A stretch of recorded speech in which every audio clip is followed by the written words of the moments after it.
Hey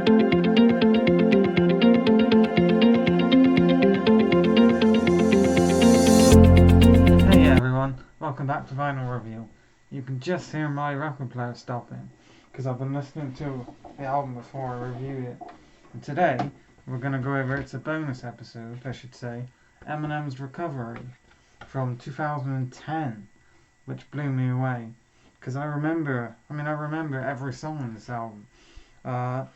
I need like some sort of flash up on the screen. Controversial opinion, Warning, warning, this is controversial. This is my favourite Eminem album, which will blow people away.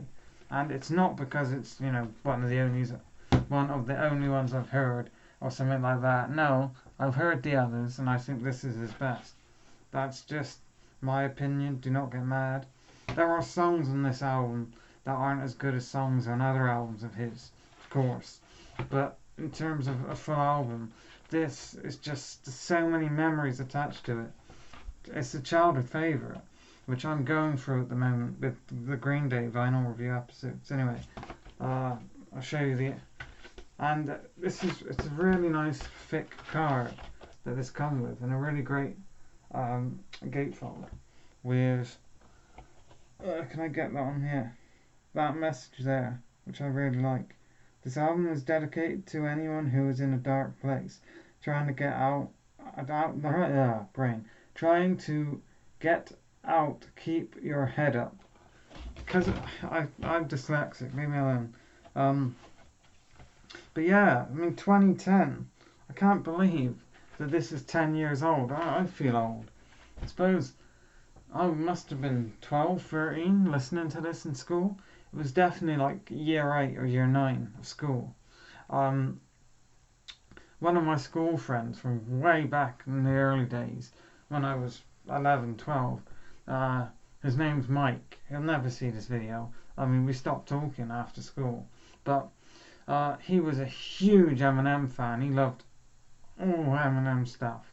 And of course, I'm young and impressionable. So we become friends.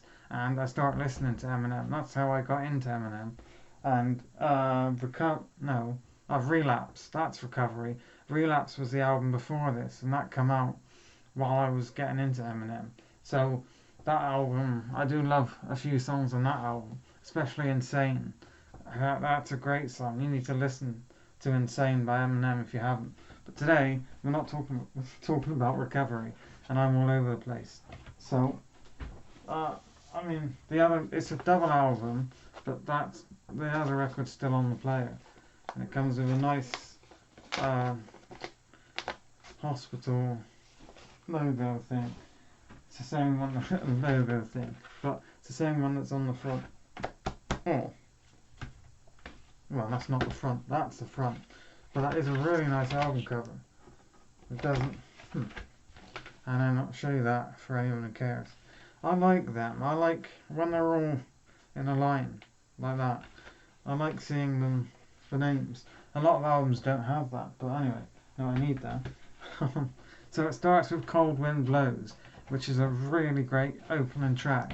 Just get straight in there with some fast raps, some great bars, some great production by Dr. Dre. Of course, he's gonna have great production. Lyrics, the bars are perfect, the flow is great. I don't listen to a lot of rap music, you can probably tell. Just a great song all around. I like the bit where he's talking to God and then he gets hit by a lightning bolt. I think that's brilliant. And then just a great song. And Talking to Myself is a really great song featuring Kobe. And I'm sorry I don't know who Kobe is, but there's a really great hook, and I'm imagining Kobe is the dude who sings the hook. Again, great. It was great feature, great bars, great production, great beat. That's the word. Blah. Great beat on that one. Then On Fire. On Fire is a really great song. My laptop seems to be on fire. It's bloody. You can hear it. It's ramping up, and I don't know why. On Fire are some great bars, great production, great beat. But I love the brain. I can't speak today. Well, that hook I really can't speak. I love the hook where he's on, I'm on fire. I'm not gonna rap for you. Won't back down. Well, I won't back down. I like Pink. I listen to some. I don't have any of her albums on vinyl, but I do listen to a bit of Pink. Won't Back Down is great. White Trash Party, YTP, is one of my favourite songs on the album, to be honest. Great lyrics, great bars, great flow, all round great song.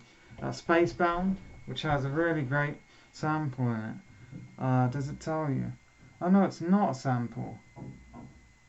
Additional Steve McKeon. Additional vocals by Steve McKeon. But there's a really great hook to it, Spacebound. I'm not going to sing it. Cinderella Man. Now, Cinderella Man is probably the best song on the album. I love the production. I love the bars. I love the flow of the song. And I love the beat and the hook. Cinderella Man, Cinderella Man, Cinderella Man. So Bad is great, which has a... No, right. Going Through Changes, side... Oh, I know. Hang on, let me show you. So, I am going through the albums, but what he's done, you got side A, and then side B is down the bottom there. Well, hang on, I'm getting confused. Side A, side B, and then C and D. So, let's just take it with a pinch of salt. So side B, Going Through Changes, which is a really great song. And I love, obviously, the hook, a great sample. Thank you for that. A great sample from Changes by Ozzy Osbourne. Or, no, I think it's a Black Sabbath song, not his solo career.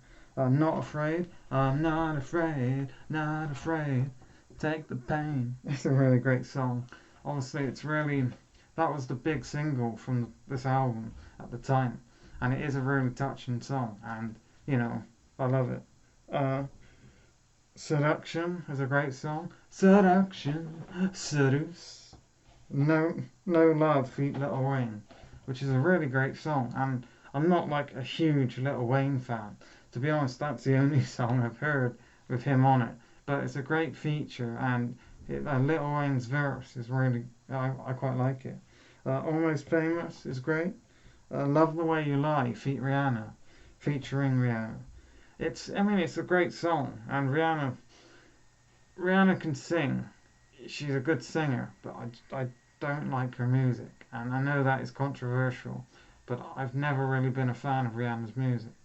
Especially, to be honest, the worst song of all time, the song that I consider to be Hell on Earth, that to be the worst possible song you could ever have, is Work by Rihanna. I cannot...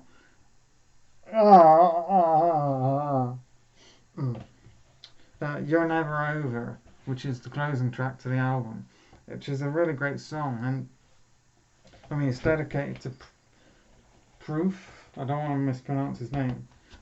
He dedicates the song to Proof, and it's all about how he misses Proof, and you know it's really touching and quite beautiful.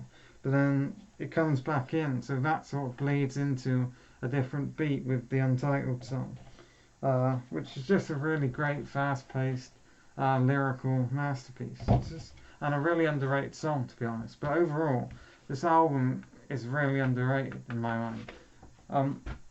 This era of Eminem sort of gets pushed under the rug because his earlier stuff people love, and then I don't know. I think, no, I might be wrong, but after this album, I think it goes to that really terrible one he did in 2017. What's it called? I can't even remember what it's called. What is it called? It's Revival. That's what it's called. And I did listen to that when it came out, and I thought it was awful. And I know it got a lot of shit from, like, pardon me, it got a lot of shit from music reviewers and stuff like that, but just in my own opinion, I didn't like it. And after I finished the album once, I didn't want to listen to it again. And I didn't listen to it again, that was it. But anyway, I'm rambling. I know Music to Be Murdered By, his 2020 album, is really good. It is brilliant. But anyway, this album was great. This has been a bonus vinyl review episode because I picked this up the other day. Thanks for watching, and I'll see you again next time. Take care, everyone.